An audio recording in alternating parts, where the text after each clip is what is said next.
So all the best to all the participants. Thank you.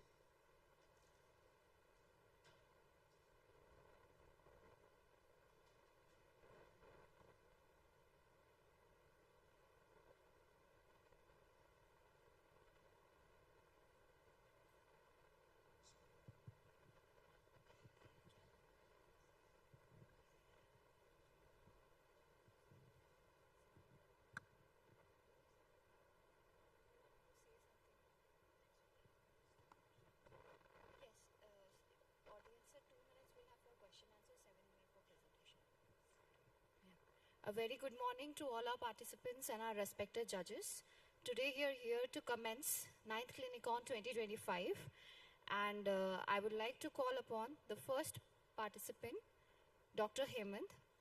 Please remember that during your participation you will have 7 minutes of time and 2 minutes will be there for question answers. At 6 minutes there will be a buzzer, and make sure to finish your slide presentation by 7th minute, otherwise you will be disqualified. So just present well and best of luck. Dr. Hemant.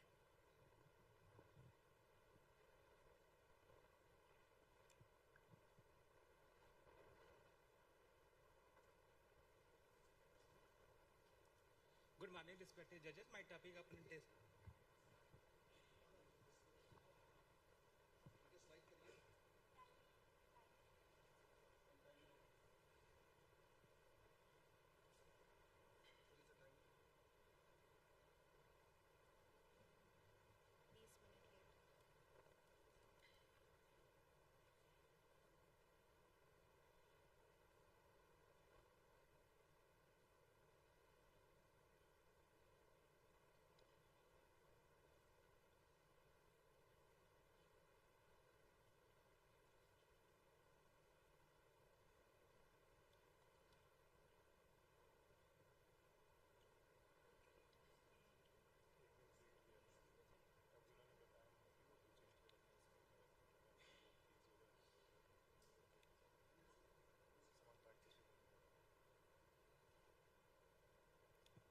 Good morning, respected judges. My topic of presentation is comparative study of efficacy of 20% salicylic acid peeling versus topical adapalene 0.1% gel in the treatment of non-inflammatory and inflammatory acne vulgaris. Acne vulgaris is a common chronic disease of pilosebaceous fluid. It primarily seen in the adolescent age group. Acne pathogenesis is multifactorial. It can be due to abnormal follicular keratinization, excessive production, proliferation of cutibacterium acne, altered immune response with inflammation.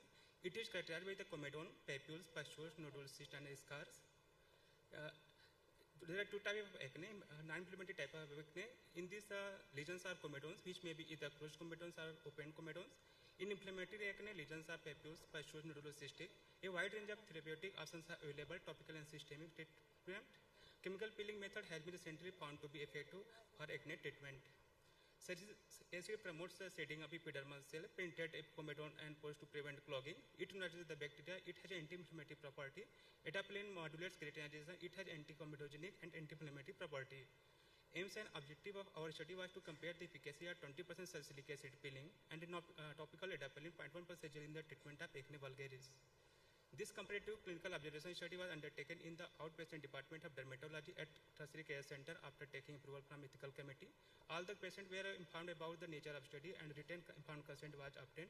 History taking was done in the prescribed format, which includes onset, duration, evolution of lesion, and drug history, family history, and present and past medical history. A total of 40 eligible patients of both sexes with inflammatory and non-inflammatory lesions were randomly divided into two groups, Group A and Group B. Group A underwent peeling with 20% salicylic acid every 2 weeks for 4 sessions. Group B received 0.1% adapalene gel to be applied overnight for a period of 8 weeks. Lesions counting and clinical photographs were recorded every 2 weeks. Inclusion criteria were patients with inflammatory and non-inflammatory lesions, a patient with age group of 15 to 39 years. Exclusion criteria was patient with a history of hypertrophic scarring or keloid, patient with oral acetylene intake in the past 6 months, pregnant and lactating women, patient refusing the consent, patient with active recurrent herpes infection. At baseline, at each follow-up, clinical photograph of patient were taken, including the front and left and right side of the face. Sunscreen and moisturizer were prescribed. The improvement of lesion was evaluated, counting the number of non-inflammatory lesions and inflammatory lesions at baseline 2, 4, 6, and 8 weeks. Percentage of improvement in inflammatory and non-inflammatory lesion at the end of 4 sessions was the primary endpoint measures. Severity of awakening was evaluated by considering the number of non-inflammatory and inflammatory lesions and total lesions count. Non-inflammatory lesion count less than 20, non-inflammatory lesion count less than 15, total lesion count less than 30 are included in the mild acne. Non-inflammatory lesion count 20 to 100, inflammatory lesion count 15 to 50, total lesion count 30 to 125 included in the moderate acne. Non-inflammatory lesion count more than 100, inflammatory lesion count more than 50, total lesion count 125 are included in the severe acne. This table shows the age and sex distribution of the patient. Most of the patients were lied in the age group of 15 to 19 years of age. This is the pie chart shows the gender distribution of the patient, in which 45% was male and 55% was female. Improvement of inflammatory and non-inflammatory acne at 8 weeks, this table shows. Group A shows 72.6% improvement in inflammatory lesion, 40.4% improvement in non-inflammatory lesion with average improvement of 66.4%. Group B shows 56.4% inflammatory lesion, 34.8% improvement in non-inflammatory lesion with average of 58.2%. This table shows grading of response to therapy. 76 to 100% clearance was marked as a significant response to therapy. 51 to 75% clearance was marked as a good response to therapy. 25 to 50% clearance was marked as a moderate response to therapy, and less than 20% was marked as a mild response to therapy. In group A, most common side effect noted was post-pill erythema in 44%, which is subsided in few hours, burning and irritation seen in the 16% patient, visual skin peeling in a 20% patient, post-inflammatory hyperpigmentation in 8%, which resolved completely with the treatment. In group B, most common side effect observed was burning, which was counted in 46% of patient, dryness irritation seen in 80% patient, erythema in 16%. In this study, most side effect observed in the adapalene age group. This picture shows the clinical photograph of group A, group B patient at a baseline at 8 weeks. This clinical photograph of group A, group B at baseline at 8 weeks. Acne therapy is aimed at correcting the abnormal fundibular hyperproliferation, reduction of sebum production, reducing the colony of Cutibacterium acne, preventing the release of inflammatory-mediated responsible for the pathogenesis of acne. B et al. Treated 13 patients with facial acne with salicylic acid is effective in both inflammatory and non-inflammatory acne lesions, similar to the finding noted in the present study. Salicylic acid peeling were more effective than topical adapalene 0.1 procedure in the treatment of both inflammatory and non-inflammatory acne. Salicylic acid peel was found to be more efficacious than topical adapalene 0.1 procedure in the treatment of both inflammatory and non-inflammatory acne. Salicylic acid peel is simple, safe, cost-effective procedure for the treatment of acne as compared to topical adapalene gel. A study conducted by the Berry et al. Tolerance and safety of salicylic acid peeling in various suggested that salicylic acid superficial peeling was well tolerated. Limitation of our study was small study sample, lack of control group, short-term follow-up, use of only salicylic acid and adapalene concentration. There is no conflict of interest and source of funding. This was my references. Thank you.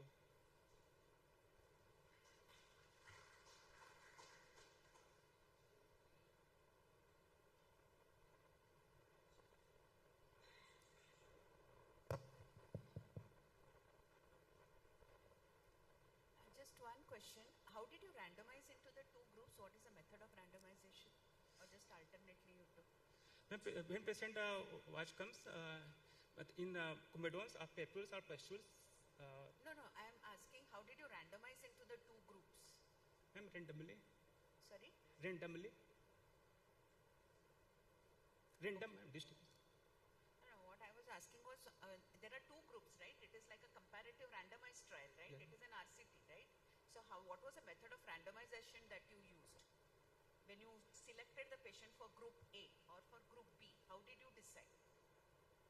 Your inclusion criteria are the same, Yeah. right? How did you randomize into the two groups? That is my only question. Or you just took the patients as they came and Yes, you yes, put ma'am. into one group and... Yes, ma'am.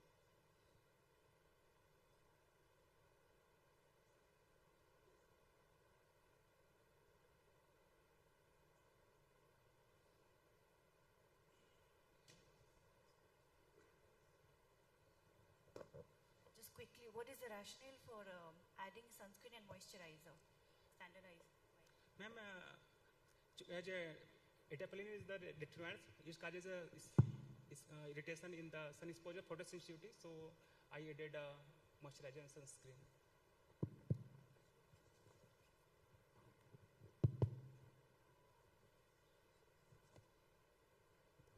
Did you have follow-up? Follow-up you had? Yeah. Any slide related to follow-up? Sir, this is time bounded, sir. For this is the effect of 8 weeks duration. Okay.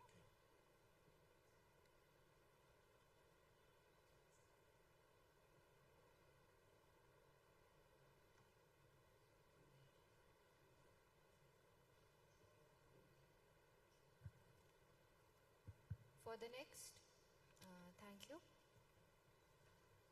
For the next award paper, I would call upon Dr. Deepthirup Roy.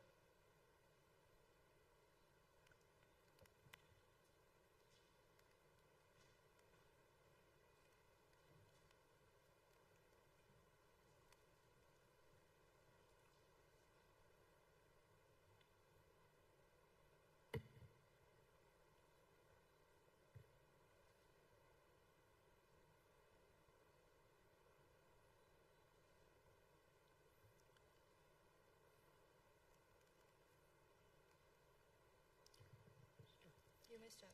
Good morning, everyone. I'm Dr. Deepthirup Roy.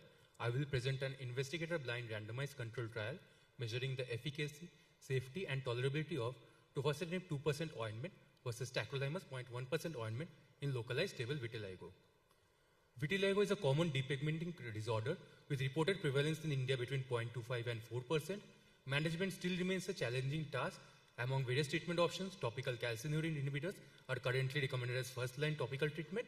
With arrival of topical tofacitinib ointment in market, it provided us new hope, but there is a dearth of literature regarding comparing tofacitinib with tacrolimus or other corticosteroids and other agents in vitiligo. Our primary objective is to compare the effectiveness of tofacitinib 2% ointment versus tacrolimus 0.1% ointment in localized stable vitiligo. Secondary objective includes the comparing the safety and tolerability and to compare the improvement in quality of life. This is a unicenter investigator blind randomized parallel group active control trial with clearance was obtained from Institutional Ethics Committee and study was registered in CTRI. Here is the number. In inclusion criteria, we recruited adult males and non-pregnant females with at least one vitiligo target lesion in last 2 years, which had no change in pigmentation or size over the last 6 months. Any specific vitiligo within 4 weeks and preceding randomization, any history of hypersensitivity, pregnant or nursing females, past history of skin cancer or lymphoma, congenital or acquired immunodeficiency, this type of people were excluded from the study.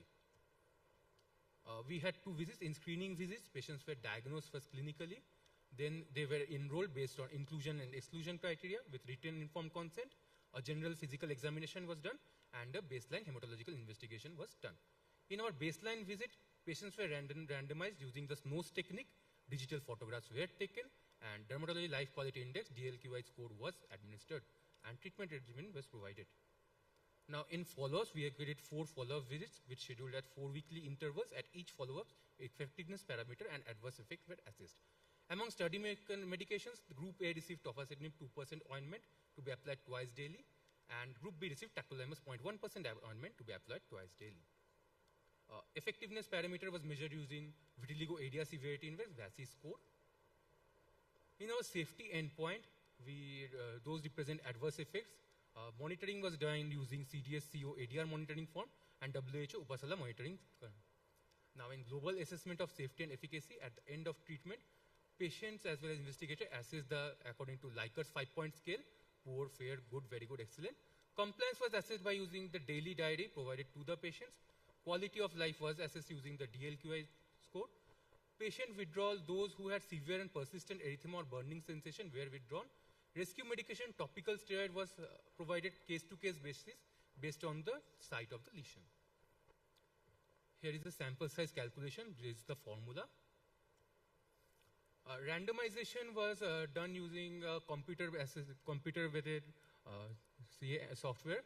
Blinding was an investigator blinded, and allocation concealment was done using the SNOWS technique. Statistical analysis was done by using these formulas. Now coming to the results, as we can see in the demographic parameters, that is the age, gender, education, religion, and marital status, there is not much difference between both arms. It is nearly equivalent.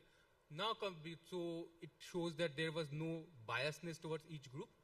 Now coming to the duration of the disease, the Group A, it was found to be 22 years, and Group B, the tacrolimus group, it was found to be 28 years.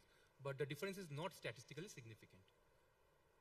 Now this is the results graph. This is a very important graph. As we can see, the tofacitinib group is marked with yellow and tacrolimus group with red. among the intra-study comparison, intra-group comparison in both tofacitinib and tacrolimus in VASI and DLQI, there was statistically significant improvement was seen, but in inter-group comparison, there is not much difference in not much statistical difference.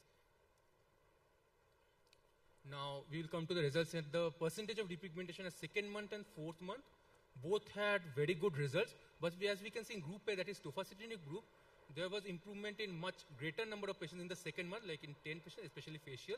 So, in tofacitinib, the improvement is much faster than tacrolimus. Now, we were a little surprised to see in adverse effect, the tofacitinib showed worse than tacrolimus. There was 4 patients with erythema, 4 patients with burning, 2 with itching, 2 with stinging. So, the results were much higher than in tofacitinib than in tacrolimus. Now, these are some clinical pictures for tofacitinib, pre and post. For tacrolimus, pre and post. Coming to the conclusion, it was noted that topical tofacitinib and topical tacrolimus are safe and effective agents in the treatment of vitiligo. Incidence of adverse effects were found in tofacitinib to be marginally higher in comparison to tacrolimus, though not statistically significant. Facial lesions responded much better and faster to non-facial lesions in both patients. Now, coming to the limitations, because as we can see, facial lesions responded faster. There is a chance of spontaneous depigmentation because of sunlight exposure in our country. So, a placebo arm would have been helpful. And we didn't measure cytokines in both blood and tissue pre and post treatment. In further studies that may be explored. Thank you, everyone.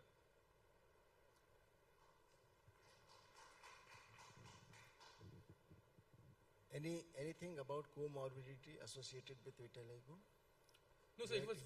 you have considered diabetes or other autoimmune diseases?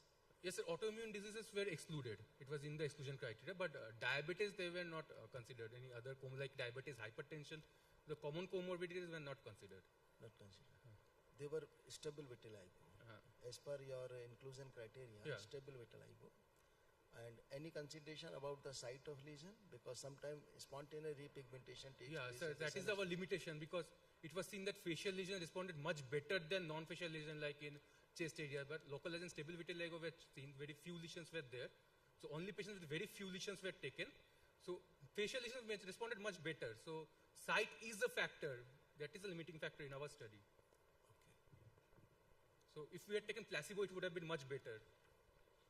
You included only local vitiligo. What Yes, would be the average size of the lesions, approximately? Sir, you didn't take very large lesions. No, not very large lesions. And segmental vitiligo was excluded. Yeah, segmental, only single segment, localized vitiligo in the localized plane, but only in hands. But segmental vitiligo you have included if it was a small area. It's only small area, only localized area. What do you mean by facial lesions? How did you classify them and how they responded? Ma'am, in facial lesion means the sun exposed facial lesion like in scalp, in face, the neck area, where facial lesions. So these are, because in India the sunlight exposure is very good, so these are the sun exposed areas, so there is a chance of spontaneous repigmentation without the use of these molecules. Did you classify the areas of the face? No, we didn't classify the areas of the face, we didn't do that.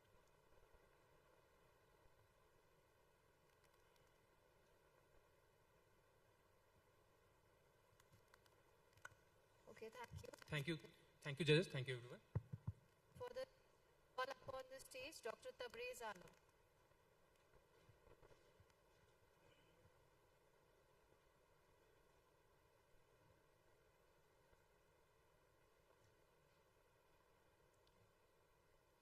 Good morning, everyone. My topic of presentation is a comparative study evaluating the efficacy of subcision with or without PRP in the treatment of atrophic acne scar. To be introduction, acne vulgaris is a chronic inflammatory disease due to blockage or inflammation of the pilosebaceous unit, which result in the formation of closed and open comedones, erythematous papules, pustules, nodules, and pseudocysts. The inflammatory lesions often leads to permanent scarring and facial disfigurement, which leads to physical and psychological distress. The scar develop due to skin damage which occur during the skin's natural healing process. The pathogenesis of acne scar involves a skin injury which initiates a cascade of wound healing process.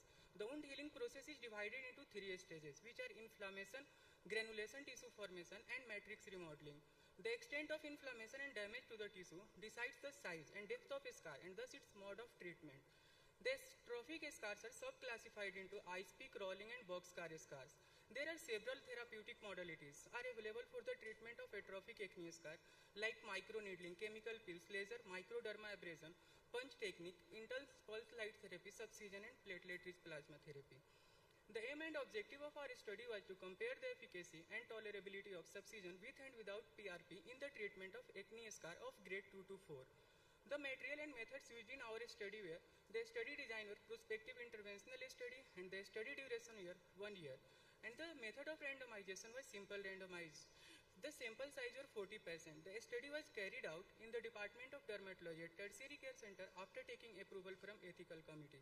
The 40 patients of atrophic acne scar were equally divided into two groups, the Group A and Group B. The Group A were managed with subcision with PRP, while Group B were managed with subcision alone. For the preparation of PRP, the 10 ml of whole blood was collected in PRP tube, and first centrifugation was done at 1800 rpm for 6 minutes. Then plasma was separated from the PRP tube and poured into plain conical test tube and again centrifuged at 2700 rpm for 15 minutes, following which upper one-third of PRP was platelet poor plasma was discarded. The middle one-third was PRP, which was collected in insulin syringe and used in the procedure. The subcision was performed under the local anesthesia with the help of 18-gauge needle. The needle was inserted near to the scar, which beveled margin upward, parallel to the skin surface in the deep dermis. Such an impression of needle was seen and moved back and forth in a fan-like motion under the scar to release fibrous band at dermal or deep dermal subcutaneous plane. The hemostasis was maintained with pressure and ice application. Then 2 ml of PRP was injected at the site of subcision performed. The inclusion criteria of our study were the patient aged between 18 to 45 years, who have grade 2 to 4 acne scar according to Goodman and Barron's grading. The patients who have consent to undergo multiple sessions were included in the study. The exclusion criteria of our study were the patient with active infections like bacterial infection, herpes HIV, hepatitis or wart, the patient with active acne at the time of presentation, and patients who are on oral retinoids or who have taken the same in the past 6 months. Patient with bleeding tendency, keloid forming tendency, and pregnant and lactating females were excluded from the study. The clinical outcome of our study, the patients were thoroughly evaluated on each visit based on digital photograph and changes in grading of acne scar based on qualitative Goodman and Barron scale. The patient received 4 to 6 sitting of therapy at the interval of 4 weeks in each group. At the end of sitting, scar was graded using the grading system as used in the beginning of procedure. The improvement was rated as excellent, very good, good and poor. Improvement by 3 grades were marked as excellent, while improvement by 2 grades were marked as very good and improvement by 1 grade were marked as good, while no improvement at assessment was marked as poor response. All adverse effects that occurred during the procedure were noted down. The result of our study, the 40 patients were enrolled in the study, their age were ranging from, and this was the pie chart showing 70% female and 30% male. In our study, the most patients were in the age group of 21 to 30 years. These are the results. The scar grading in group A before treatment, the number of patients in acne scar grade 2 were 6, while in grade 3 there were 4 and in grade 4 there was 10. While in group B, the number of patients in grade 2 were 4, in grade 3 there were 6 and in grade 4 there were 10 patients. After treatment, the patients in grade 1 were in group A 15, while in group B were managed with subcision alone were number of 11 total patients in grade 1. In grade 2, total number of patients were 4 in group A and group B were 6. And in grade 3, number of patients were 1, while in group B there was 3. In our study, at the end of treatment, in group A, 6 patients had 3 grade of improvement in acne grade, showing excellent response. 10 patients had 2 grade of improvement, showing very good response, and 4 patients had 1 grade of improvement, showing good response. While in group B, 2 patients had 3 grade of improvement in acne grade, showing excellent response. 8 patients had 2 grade of improvement, showing very good response, and 9 patients had 1 grade of improvement, showing good response, whereas 1 patient did not show improvement. These are our results in group A, which are managed with PRP with subcision. And these were group B, which are managed with subcision alone. To be discussed, acne scar poses a major impact on patients' quality of life, especially in the first 3 decades of life. Often these unsightly scars can be a source of even greater embarrassment than acne itself. The Goodman and Barron included all the morphological variety of post-acne scar, employed qualitative clinical evaluation as the instrument to grade the acne scar on severity. The adverse effects such as erythema, edema, and pain were seen within the 1 to 3 days of post-procedure, which were subsided with liberal moisturizer and sunscreen. To be conclusion, our study involved a procedure that was well tolerated by patients and cost-effective. Although both the groups showed good response and improvement in acne scar, subcision with PRP was more effective than subcision alone. Subcision with PRP also showed early improvement and reducing the number of sitting of therapy. These are our references. There was no conflict of interest and source of funding was nil. Thank you.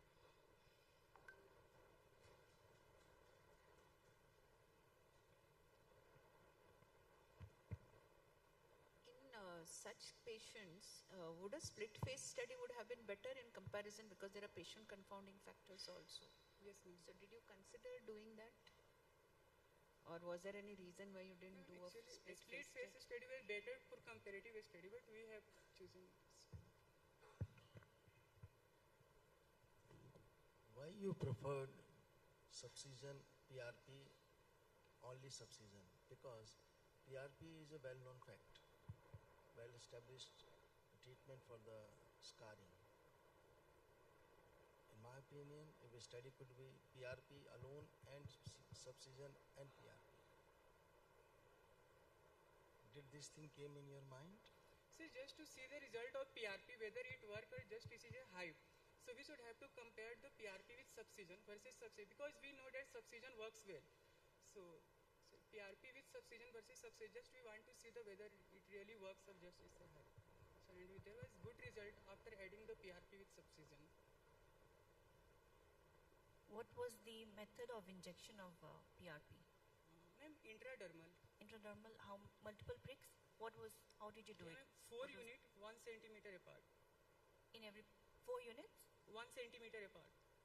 Okay. And the plane is intradermal? Yes, ma'am. Only intradermal? Intradermal. If that was deep scar, then we should have to go subcutaneous.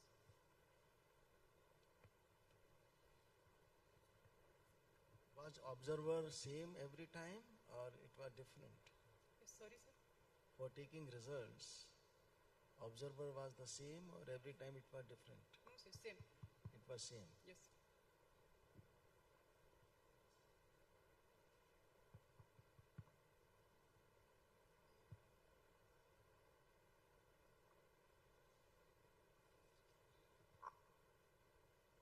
Did you mention the grading system of the results in this card?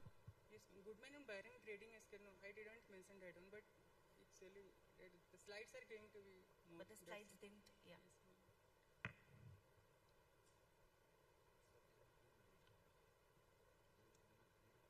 Thank you, Dr. Tabriz. Thank you. Nice presentation. For the next presentation, I would call upon the stage Dr. Madhu Singh.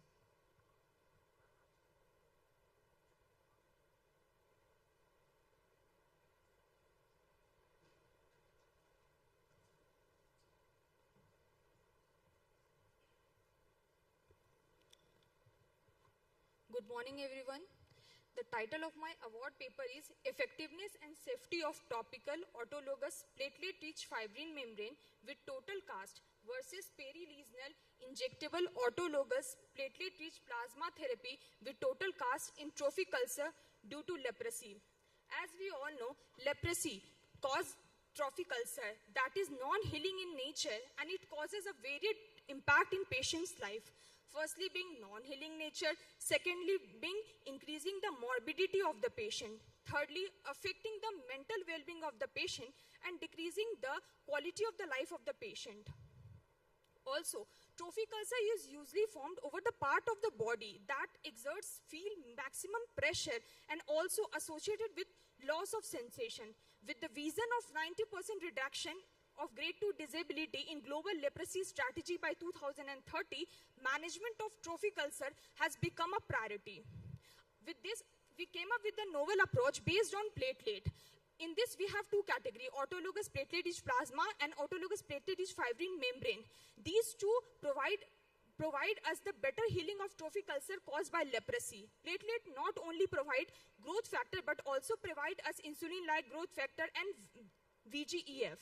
Our aim of the study is to comparatively judge the efficacy and the safety of autologous platelet-rich plasma and platelet-rich fibrin membrane in trophic ulcer caused by leprosy. Our While study was unicentric for a period of 1 hour, we have taken the written consent.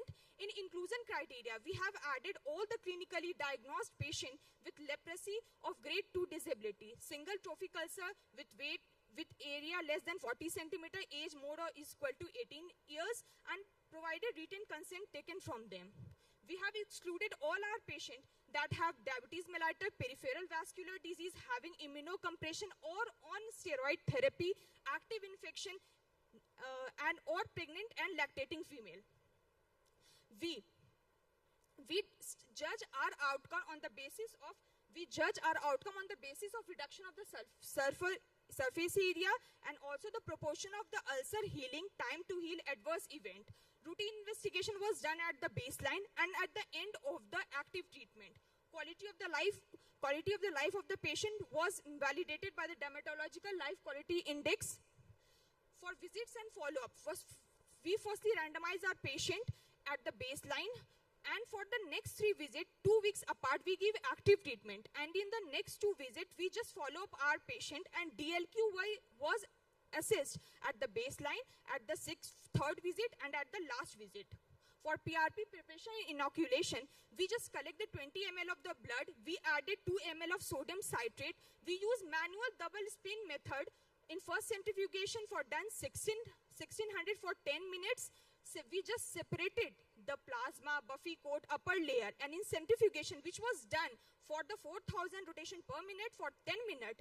And after this, we just separate that upper 2/3, which is platelets, poor plasma, and in 1/3, which are quality product. In this, we added 0.8 ml of calcium gluconate. After this, we just debride our wound, inject PRP intraperillesionally, and platelet poor plasma over the lesion. And the cast was applied over the foot for a period of 2 weeks. For the PRFM, we have done the collection of 8 ml of the blood. We added no anticoagulant, centrifuge for the 2600 for the 3 minutes. In this, a top layer straw colored plasma was discarded, and the platelet fibrin membrane was formed, which is left undisturbed for the 20 minutes to form a membrane. After this, we apply fibrin membrane and the cover with a sterile non-adherent cast and left undisturbed for the 14 minutes. These are our observation and result. Out of 65 patients, 50 patients was leprotic and randomized equally into 2 groups. There was no significant difference between the age group with respect to age, education, occupation, and also there is no significant difference in terms of treatment groups between the duration of leprosy, spectrum of leprosy, and the release from the treatment. But there was a significant difference in the surface area was observed from the baseline and from the in the next session. But there was not a statistical difference in the surface area between the 2 groups.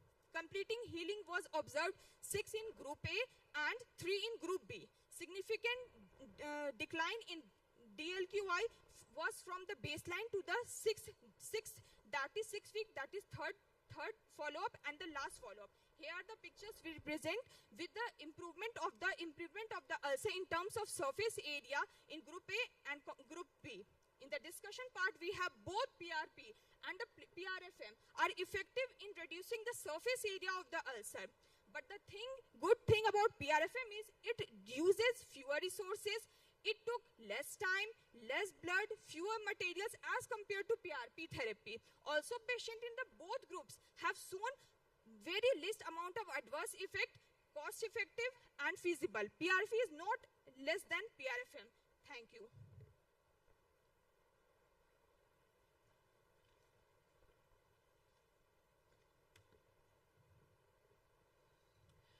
Your endpoint was decrease in size of ulcer. Yes, ma'am, decrease in So you measured the length and breadth of each ulcer. Not the height, just length and breadth. Okay, that's what I'm asking. Length and breadth, not the depth of the ulcer. No, ma'am. Other factors like presence of slough or anything did you consider? No, ma'am. I just mentioned the surface area. Okay. Did you take any measure to avoid trauma? Yes, sir. We have put the cast, immobilize the patient, and strictly advise our patient you have to keep a complete bed rest for the 14 days. Counseling is very much important. We have put in our patient. You did it. Yes, because they are of lower, so they have to work. That's why counseling is very much important. How many sessions did you have to do in each patient? ma'am, 5 sessions. In the first 3, we have give active management, and in 2, we have just follow per patient.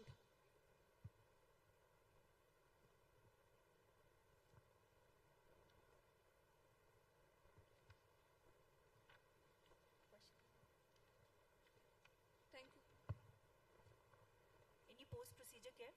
Yes, ma'am. Post-procedure care? We just debride the lesions. If we found any kind of dead sluggish tissue around them, we just debride the patient and just just debridement of the lesions we have done. Thank you. Thank you, Madhu.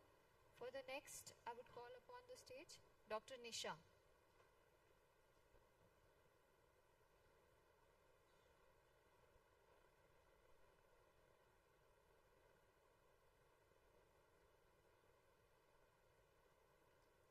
Good morning, respected judges and my seniors. I am here to present my award paper on the topic, trichoscoping scalp disorder, an observational study on its diagnostic utility. Scalp disorder represent a significant proportion of dermatological conditions with a wide array of etiologies ranging from inflammatory to infectious and genetic causes. The traditional approach was to diagnose these conditions involves clinical evaluations and sometimes with histopathological examination. However, both methods had limitations such as invasiveness of biopsy procedures and subjectivity of clinical findings. However, trichoscopy, also known as scalp dermoscopy, has gained prominence in recent years as it is a non-invasive real-time diagnostic tool, and by utilizing it, clinicians can visualize hair follicles, hair shaft, and the scalp microstructure in greater detail, allowing for a more accurate diagnosis of the scalp disorders. The aim is to describe trichoscopic features of scalp disorder per se or related to dermatosis in patients reporting to derma OPD of our tertiary healthcare center. This observational cross-sectional study was conducted in a tertiary care dermatologic clinic in patients presenting with suspected scalp disorders, and trichoscopy was performed using a DermLite DL4 dermatoscope, and it was placed directly onto the scalp with no contact, and high-resolution images were captured for further analysis. The key features evaluated included hair shaft morphology, perifollicular inflammation, presence of abnormal structures such as yellow dots, black dots, and broken hairs, and follicular ostia. The inclusion criteria were to include patients of any age, diagnosed with or suspected to have a scalp disorder, willing to provide informed consent for the study. And in exclusion criteria, patient who had undergone prior scalp biopsy within the last 6 months, patients with active scalp infections, either bacterial or viral, and patients of all age groups unwilling to participate in the study. These are my results and observation with female preponderance with 58.8%. I have included total 90 number of patients, and the most common disease I found was alopecia areata, with total number of patients were 18, and the most common trichoscopic findings were yellow dots, black dots, exclamation mark hair, and villus hair. In androgenetic alopecia, the findings were yellow dots with diameter diversity greater than 20%, thin hair, and villus hair. In telogen effluvium, we have seen thin hair, yellow dots, and regrowing hair. And in female pattern hair loss, there was diameter diversity of more than 20%, thin hair, yellow dots, and villus hair. In scalp psoriasis, there were total 9 number of patients, and the most common findings were scalp plaques, regular scaling, and breeding points, which also known as Auspitz sign. In lichen planopilaris, there were loss of follicles, peripilar cast, blue-gray dots in targetoid pattern. And in tinea capitis, there were coiled hair, comma hair, black dots, and broken hair.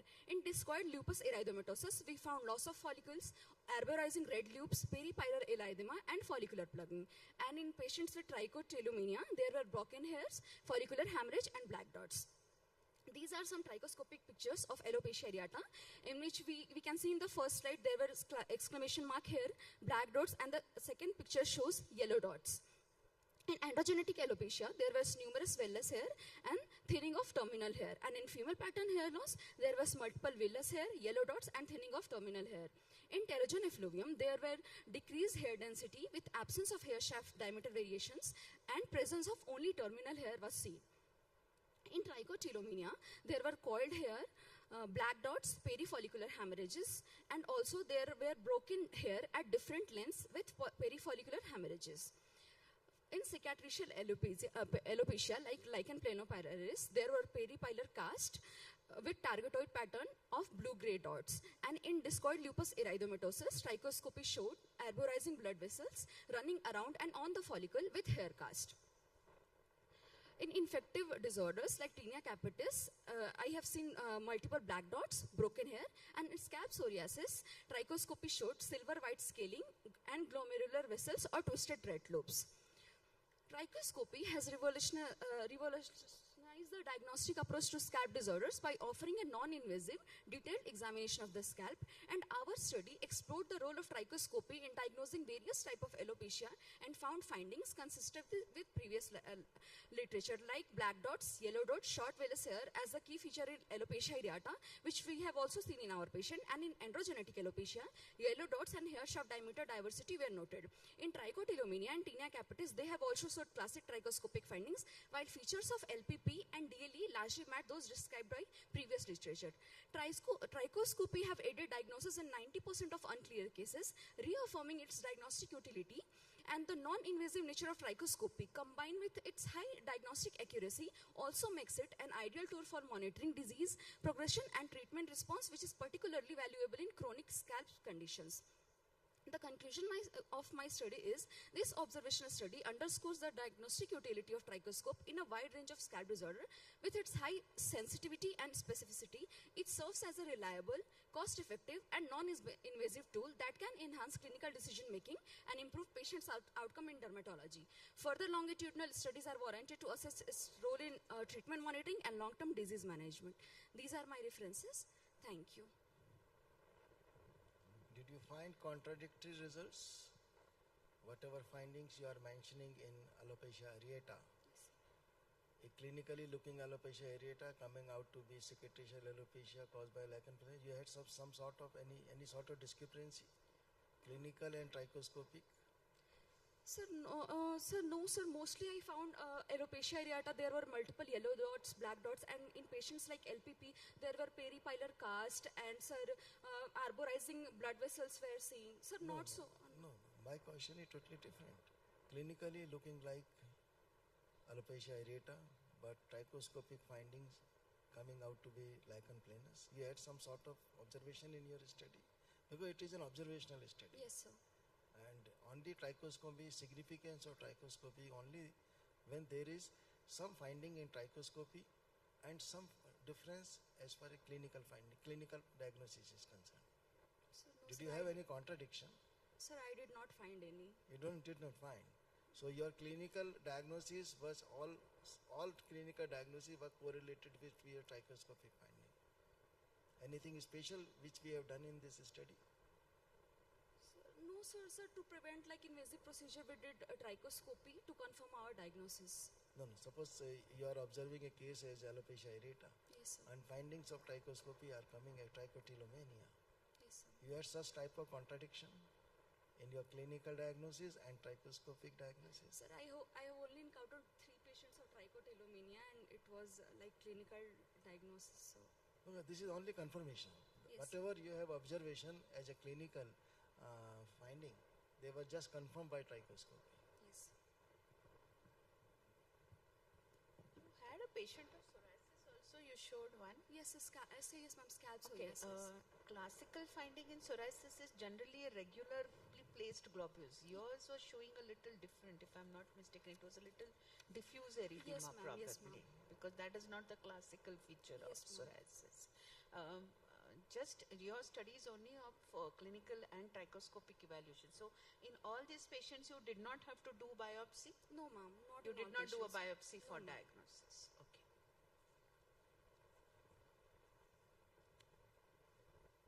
Thank you, ma'am.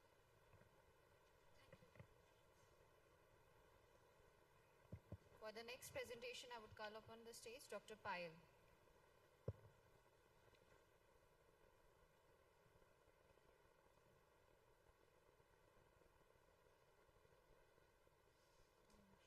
Good morning, everyone. I'm going to present a clinicopathological study of 60 cases of extragenital lichen sclerosis, no conflicts of interest. Lichen sclerosis atrophicus is chronic inflammatory dermatosis commonly found in the anogenital area. 6 to 20% of the cases have been reported to have extragenital involvement. Also, LS has association with other autoimmune disorders like thyroid disorders, vitiligo, morphea, psoriasis, LP, etc. And also there are chances of malignant transformation. So we decided to do a study. We decided to study the epidemiology of extragenital LS and to study the various clinical and histopathological findings of extragenital LS. As was a retrospective descriptive study with 60 participants, the complete clinical and histopathological records were included. The clinical photographs and histopathological findings were studied and analyzed, and the epidemiology and associations obtained from our study were compared with other studies in the literature. According to our study, we observed that the most common age group was between 19 to 40 years, that is 43% of our cases were in those group. The most common site of involvement was trunk, followed by lower extremity, upper extremity, and then head and neck area. Females were involved in 60% of the cases, and 40% males were involved. 60% of the patients were asymptomatic, followed by 40% having pruritus, and 3% had pain. The most common pattern that we observed was guttate, followed by the classical type, followed by a generalized pattern, and then the linear pattern. 11 of our patients had associated autoimmune disorders. We found 10% of the cases having morphea, 5% with genital LS, 5% with hypothyroidism, and 0.03% having diabetes and pernicious anemia. Family history was present in 6.7% of our cases. Approximate duration of their disease was 1 to 3 years. Commonerization was noted in 12 patients, that is 20% of our cases.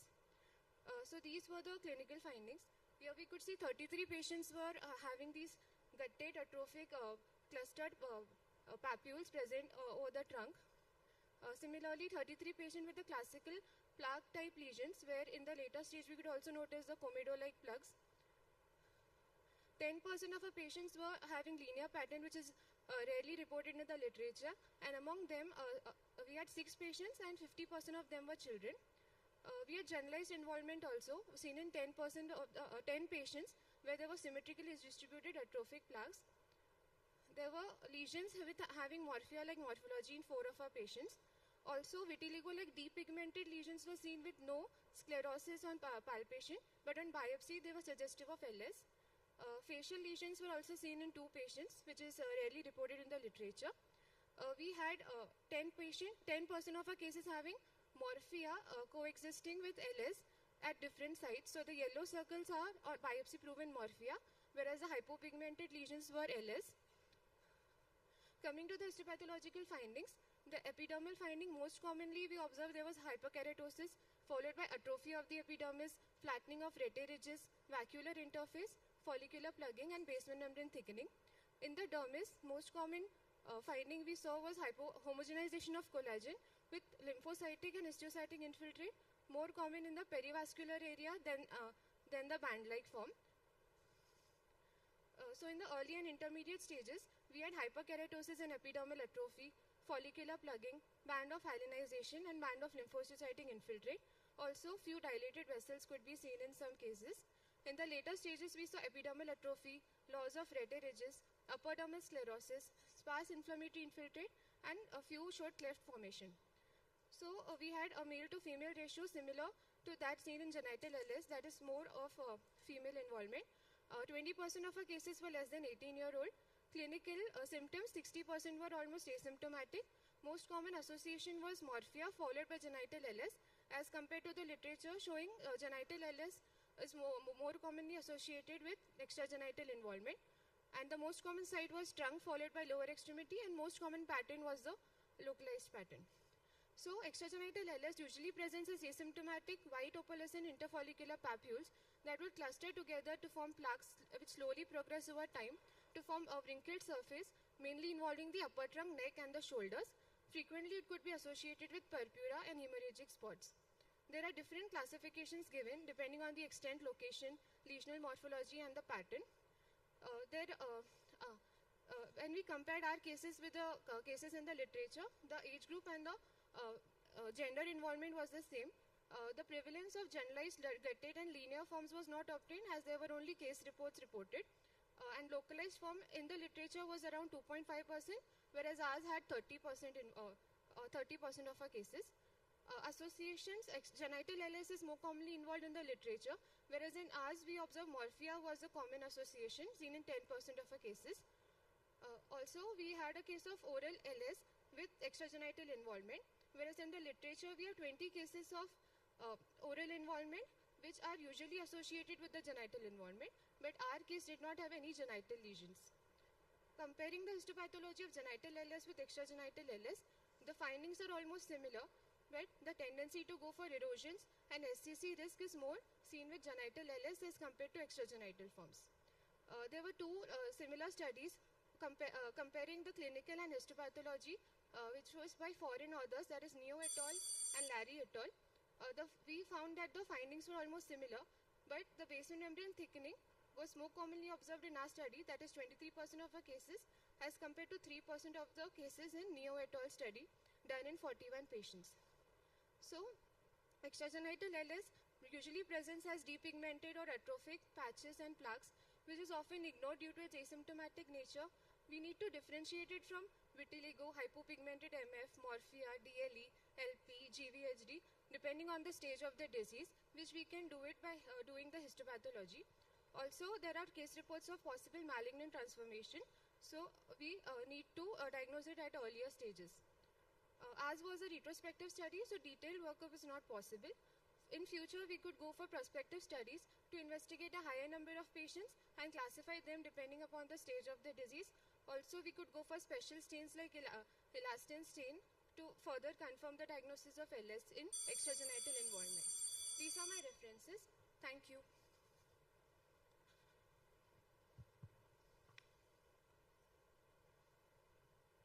You had one or two cases of generalized LS, right? Yes, ma'am, we had cases. Did they have associated morphia, those patients? Ma'am, two of them had Associated morphia. Yes, ma'am. So did you consider doing HCl70 in them? Generalized patients? If they have associated morphia, maybe you should consider doing that.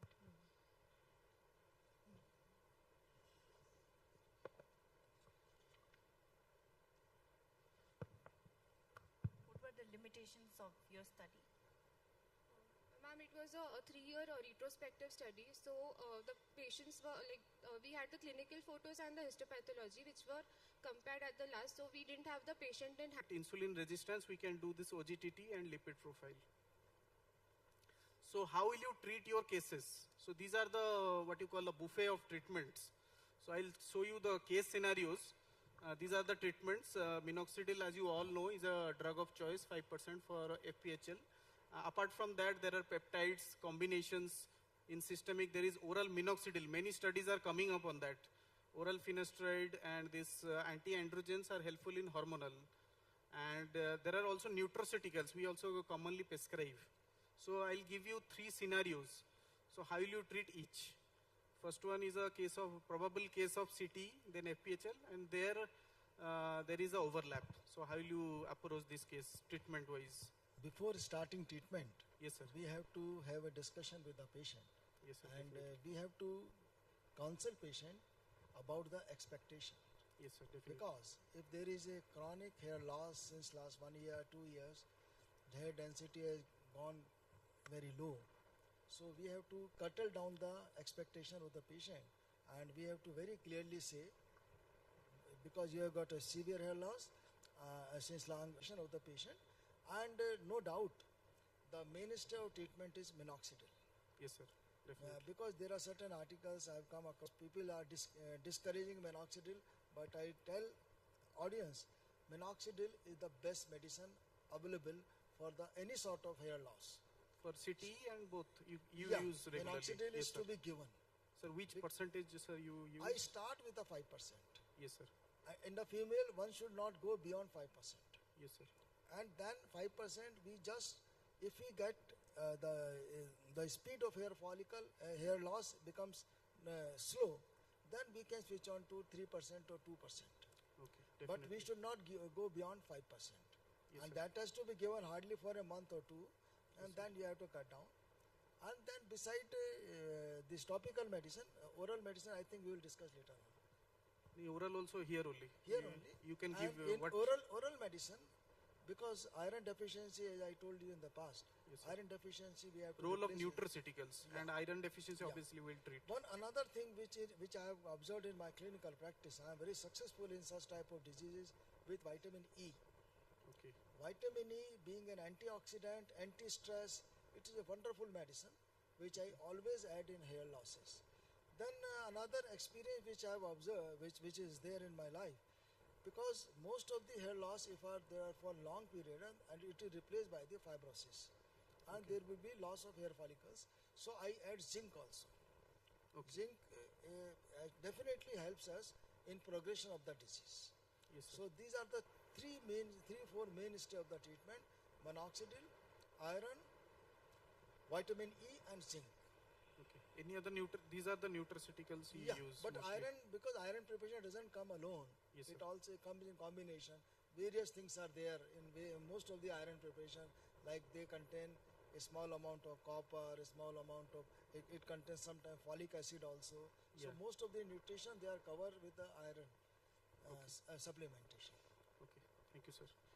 Dr. Krishna. In CT, like most commonly what I do, like in my practice is, I do give biotin along with 2% minoxidil. Yes, sir. And sir has already said, like most of the times we don't get what expected results. Like what the expected results we hardly get anytime, most of the times. So, but in CT, I usually give minoxidil and biotin. And in this This combination or FPHL, minoxidil to we use, but you 2%, give biotin nutraceuticals in all the patients then. almost, in fact, because it's available in our OPD also. Okay, sir. So another thing in female pattern, in this female pattern, what I do is usually I increase the percentage of minoxidil. So sometimes I do give even systemic also in these cases. Okay. And the same thing here, increase percentage. So with the minoxidil as well as something I add something like topical retinoids and all like. So these anti-androgen, any experience or any use in your In practice female, sometimes, or I hardly use in this case. refer? Most of us refer to the gynecologist, obviously. Yeah, Dr. Kanan. According to the cause we generally treat. These are the Yes, situations. in CT, I generally in females I start with 2% minoxidil. Along with what sir added, I also look for any iron deficiency and add according to the nutrients. But biotin we generally, whatever everyone use, but I am against that. In every case we do not need biotin. Because there are some evidences that biotin has no specific role in hair growth or like that. And in female pattern hair loss, I want to add in, if the patient is in post-menopausal, we can go for oral finasteride also. 1 milligram I generally per day I start, 2 to 3 months, along with 5% minoxidil. Any nutraceuticals do you use? Nutraceuticals, according I very rarely use. Okay, thank you. See, the 10 milligram one is not required. So in that RDA dose, 30 microgram is also enough. So the combination of amino acid, zinc, calcium, everything it will be there. That is also a good one. Cyclical therapy, it is available, but the evidence is lacking. I also don't use that much. Amino acid, for your information, I want to tell that histidine, lysine, valine, these are the common deficiency will be there. And this lysine is very important. It helps in absorption of iron. So you have to check for your this medicine whether it has lysine, and it is present in non-veg diet. So veg it is not there. So that is an important thing I want to tell. And biotin, until it is there is deficiency, it is not required. The 10 milligram one which is available. Okay, because if there is deficiency genetic one, then only we'll give. And it also falsely reduces this troponin and elevates the thyroid function test also. So spironolactone I also don't use that much, but previous speaker had told that it has used definitely. Many of my dermatologist colleagues, seniors, they have using this. And diet plan, basically these are the things. I'll not go into detail. Now next we have little short of time. Briefly, any procedures you do apart from this treatment, apart from this PRP. PRP everybody knows that there is use. Definitely, as long as we are using, definitely. Shortly, sir, if you can. I don't go for any sort of procedure. Yes, sir. We can ask patient here sort of a camouflaging sort of thing. shifting of hairline from here to there, covering of hair, that I suggest. Because procedures are generally... These are the whole list of procedures available. I don't think they will add anything extra in comparison to minoxidil. So it is my opinion. Maybe other people must be using. So I don't go for any procedure. Thank you, sir. In our experience, we do regularly do PRP because it helps in hair growth. Other than this, we don't do anything. Yes, sir. Dr. Kanan, anything you use? No, except PRP, we also don't do anything. Dr. Neha? Along with PRP, I also go for microneedling in some cases. Yes, microneedling, if it is maybe severe, this thing we can use this. So I also don't use much PRP. You require a setup to do this, and manpower is required in government hospital. Is not possible sometimes. So I'll go to the last two slides, two scenarios. This is a patient, 20-year-old patient has come with these presentations. Hair pull test is positive, hair loss is 3 months. So what your possible approach, diagnosis, how will you treat? Sir? First of all, multiple nutritional deficiency we have to look for. Definitely. And then we have to look for any sort of medication, like chemotherapy for any sort of malignancy. We have to definitely look for that. And beside this, I don't think any sort of... Yes, sir. I think looking these patients, like patients have on chronic medications, and other than this, I think once rule out other autoimmune disorders also on these patients. From my side, I think this. Yes. Dr. Kanan. The hair is a little bit dry and there is diffuse thinning of the hair. So we may think of some malignancy or some chemotherapy induced. If there was no history in this case actually. History is missing, so possibly nutritional also sir also told. Yes, sir. Then another thing is hair pull is strongly positive. So this indicates that there might be going for alopecia areata. We can see one side of the eyebrow. Yes. The patient is visible. Actually, we missed the diagnosed case. Then he came in the second visit. We found this. It didn't respond to the conventional therapy. Then we thought of this diffuse alopecia areata thing. And this patient we treated with OMP. I don't have the photos, follow-up photos actually. It responded very well. But there is always recurrence. So methotrexate was added. So this is another case, the FPHL. Basically, this is an old age female. So is your approach different, or it is same as the young age FPHL, or something different you add or something? Same. Okay, sir. Yeah, we can give finasteride actually. There are literatures. We can give.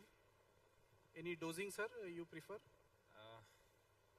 think 1 milligram to 5 milligram maximum. Yeah, definitely. Any other opinion? Yeah. So basically, from literature, we use finasteride. 1 milligram, they have told up to 5 milligram we can use. But in my practice, I used only 1 milligram. And there was response, not a very good response. And also, we screened it for nutritional deficiency, and there was iron deficiency in this patient, and vitamin D deficiency. Vitamin D deficiency is an underrated test, but many patients, we are finding almost most tests, they are having vitamin D deficiency. So vitamin D supplementation very important. And it is also essential for, it has been shown in literature, it is essential for initiation of anagen. So that way is very important. So thank you, sir, madam, for your enlightening this panel discussion. Thank you, sir. Thank you. Thank you, Gaurav. Thank you very much. Thank you so much. Thank you, sir and ma'am, for such a wonderful session.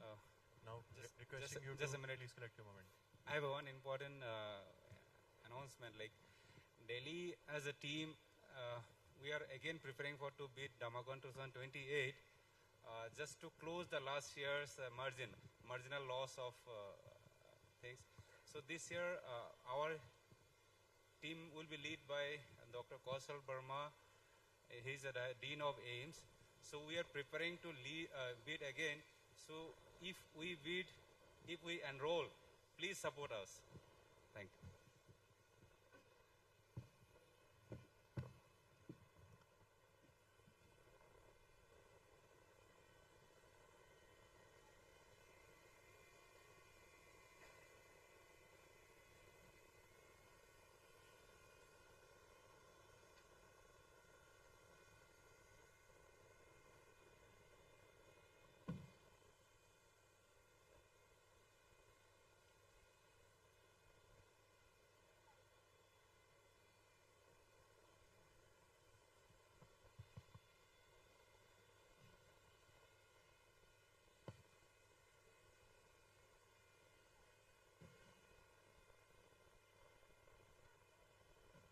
For the next session on pediatric dermatology, we would like to invite our chairperson, Dr. Naeem Sadat, Hanif sir, and Dr. Nidhi Palliwal ma'am.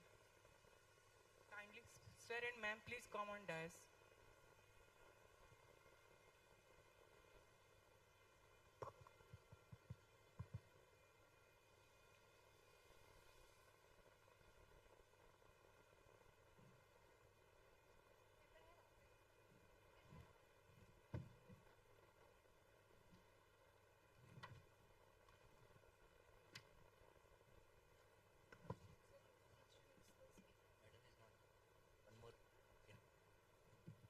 I'll introduce.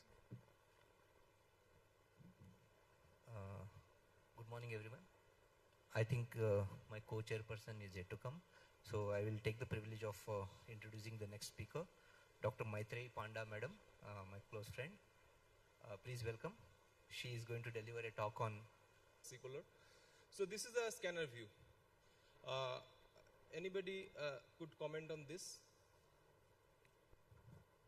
I think there is a basically it's a epidermal melanosis, hypermelanosis. Yes. Only that thing we can appreciate from this scanner view. Otherwise, it's very difficult to say anything from it. Okay, right. Yes. So if we see, if you see the hyper view again, you will get. It's clearly appreciable in this that there is epidermal hypermelanosis is there. Anything else? Anybody want to add? Except here comes the role of clinico-pathological correlation. If the lesions are not like acanthosis, if the lesions are like IMP and you are getting papillomatosis, better to stamp it as IMP only. One thing, the IMP is something to be diagnosed with after ruling out everything. Because a lot of literature has shown that they have misdiagnosed it and put it into IMP, whether the patient actually had LPP or something. When they do biopsy, it came that there were a lot of dermal changes. So, and in this, now it is something that we are going into this topic. So we have two. They are now separated into two parts. One will have papillomatosis, one without papillomatosis, and they say there are two variants. Now that's why the definition is also changing. It can be with macular or it can be slightly elevated, plaque-like. This is but it will not confluent. Yes, right you are. This is another article came from the same authors in the year 2015 where they actually evaluated all the possible article after a systematic... The year 2017, recipient of the Economic Times Inspiring Dermatologist of India 2021, recipient of IADVL Voluntary Appreciation Recognition 2022, former Secretary Agartala Chapter, Vice President Association of Clinical Dermatologists of India and Secretary Northeast States Branch of IADVL. Sir, please. Thank you, sir, for your kind introduction. And a very good evening to our this respected chairperson and esteemed gathering. First of all, I would like to thank the organizing team for giving me this wonderful opportunity to speak over here on a molecule which is quite very popular in the present day scenario in clinical practice. In the last decade, development of JAK inhibitors has given a big or huge breakthrough in the treatment of autoimmune disorders. Their ability to treat or block a wide range of cytokines enables its use in wide spectrum of dermatological conditions. So let's talk, as we all of are using, almost all dermatology indications are off level, but I'll try to focus few rare indications apart from or other than vitiligo, atopic dermatitis, psoriasis, and alopecia areata. So these four are quite extensively used. So I hope all of are very well versed with this.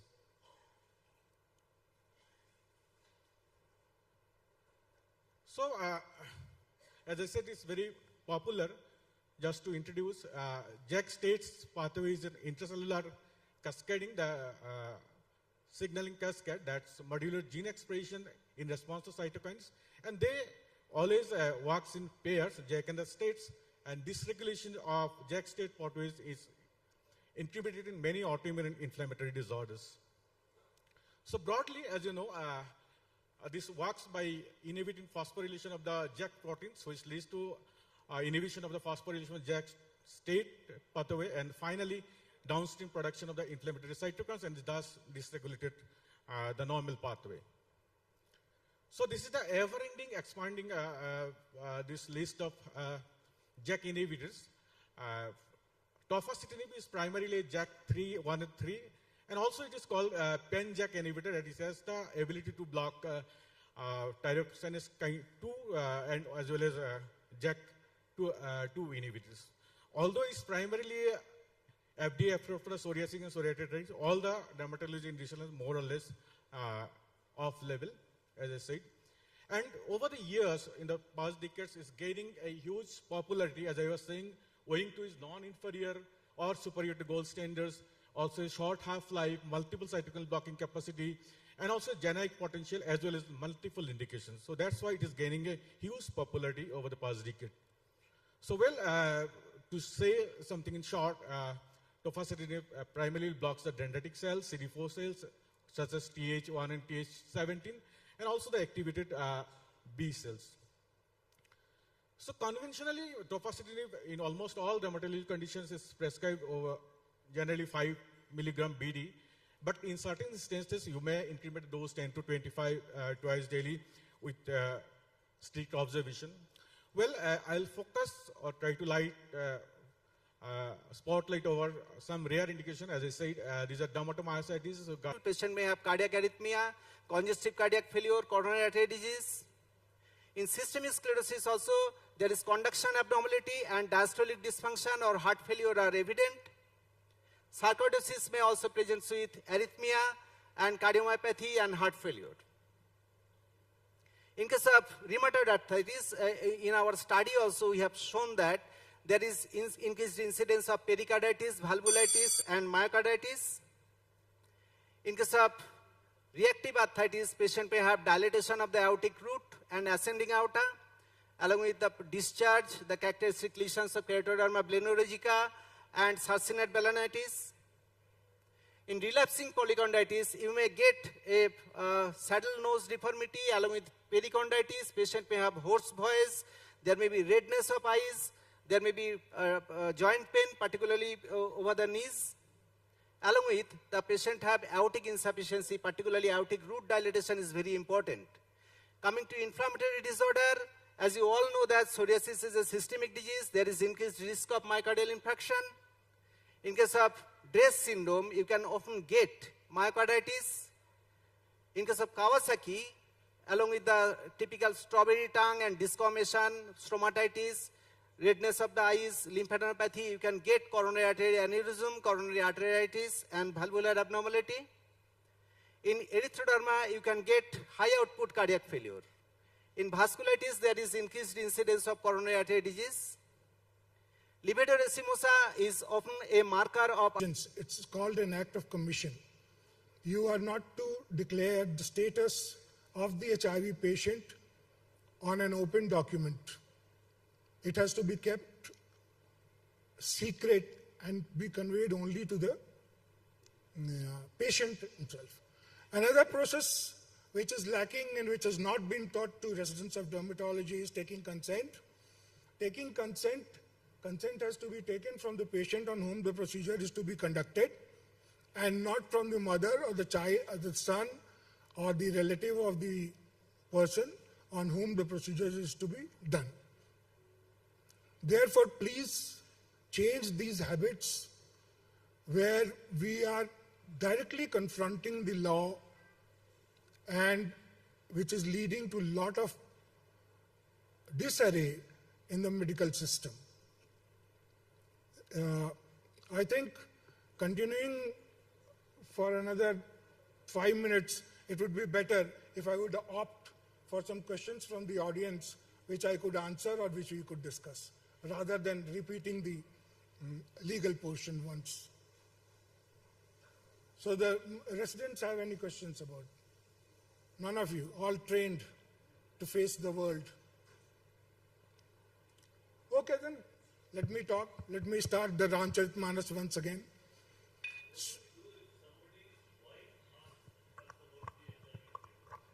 What do? You divulge the HIV status to the wife. There has been a Supreme Court judgment on it, sir. because it's completely a matter of marital issue. It's completely a marital issue. And not only in HIV status, even when you're doing a vasectomy, the consent has to be taken from both partners. Yeah. That is laid down law. So there is nothing to worry about that somebody is just answering on the face of it. It's laid down law in the Supreme Court. Marital status, wife, there's a case from Delhi itself. Of course. Yeah, where the Supreme Court was approached. The High Court did not grant permission, but the Supreme Court said no and granted permission and said the wife can be infected by the HIV virus and she's supposed to know that. So this is one thing. Because not divulging the HIV status may finally lead to divorce also, sir. Second, premarital screening of STD. Sometimes, the hospital where I am, quietly the girl side or the boy side will come to me and ask, what is the legal status? Can you force the other party if they're getting married? Because this is a very major issue nowadays. But we should be clear on that. That is also laid down law. Until and unless somebody comes and gives consent for premarital or anything before that, STD screening, that can be done. That is the right of the patient. That is the right of the patient. Denies what, sir?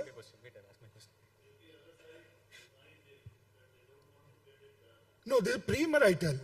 No, I'm sorry then. Premarital, it is the right of the person to get done, in spite of whether marriage is going to take place or not. That is the right of the person. That is the individual right of the person. I have a question. Please. I had a guy he had a genital molluscum. So he came and I got his panel of STD test done.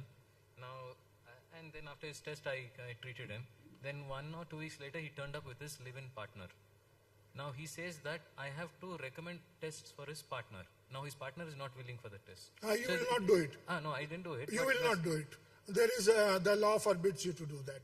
See, please understand, even if a girl has undergone sexual offenses and she does not want herself to be examined, there is no right, no constitutional right for either the police or the doctor, unless it is under the POSCO Act, to get her examined. Please understand, she can lodge a complaint of sexual harassment or sexual but she cannot be forced to be examined.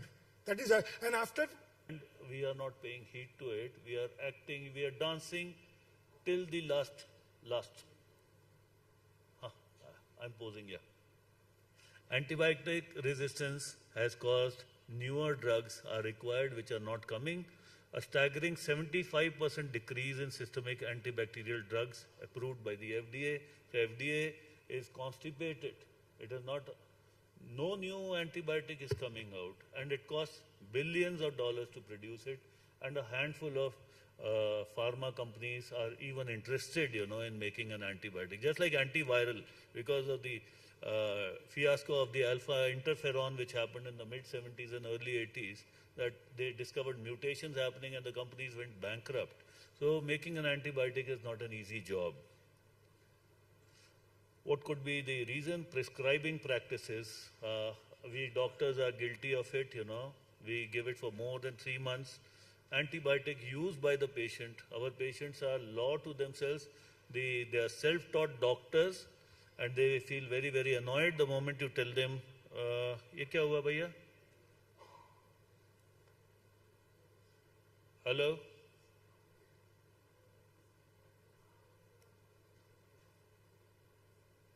Yeah, luckily no major damage.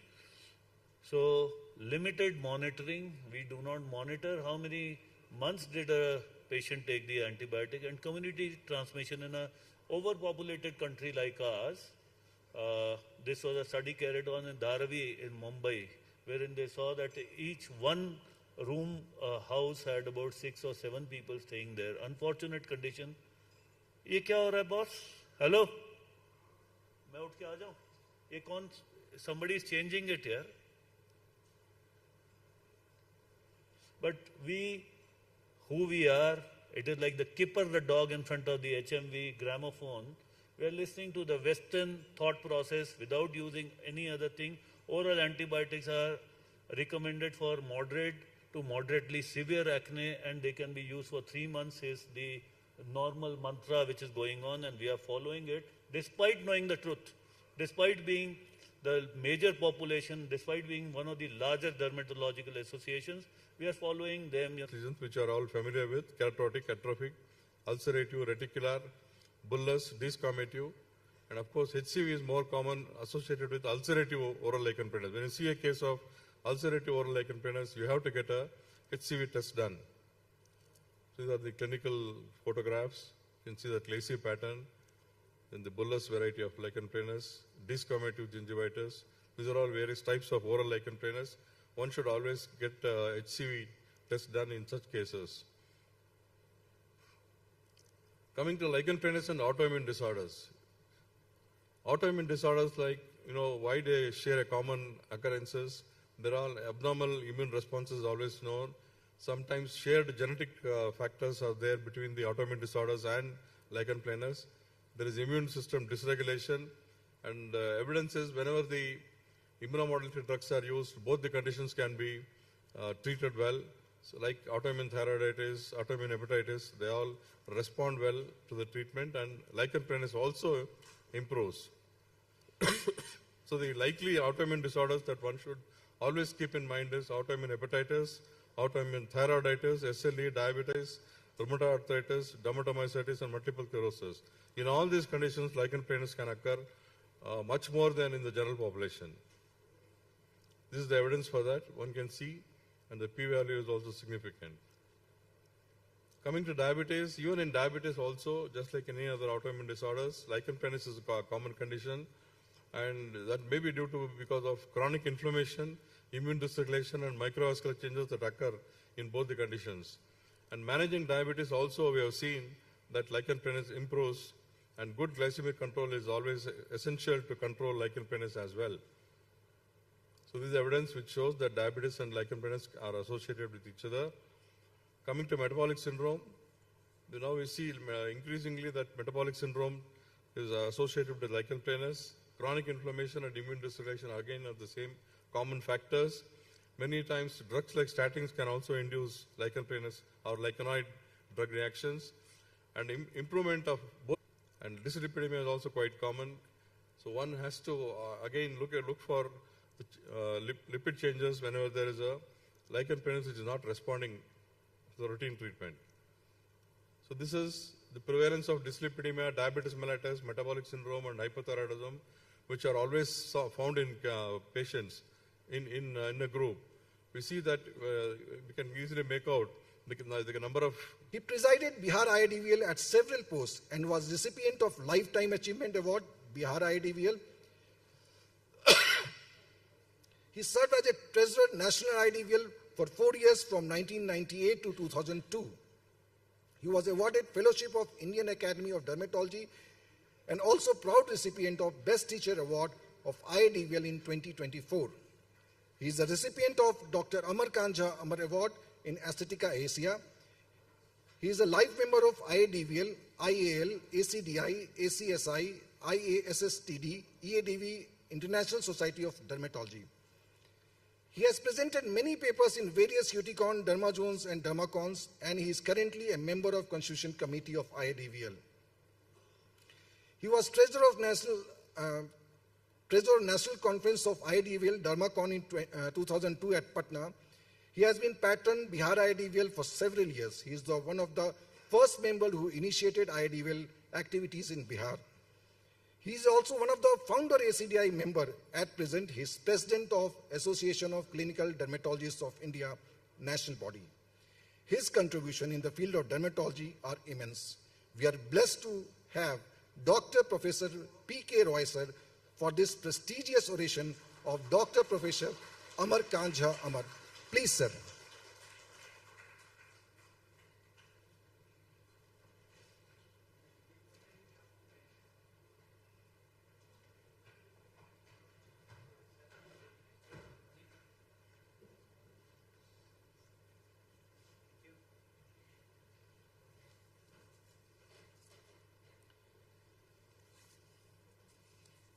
कुछ?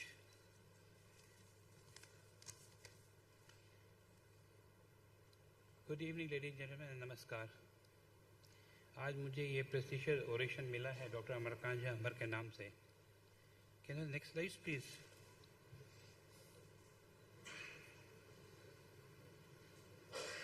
सबसे पहले तो मैं अपने इस मित्र को नमस्कार करता हूँ। I pay my homage to this friend of mine. We have been friend for last 52-53 years and unfortunately हम करीब लास्ट तक क्या करीब उनके असामयिक मौत के समय तक हम साथ साथ रहे। कुछ कहते हैं मेरा गला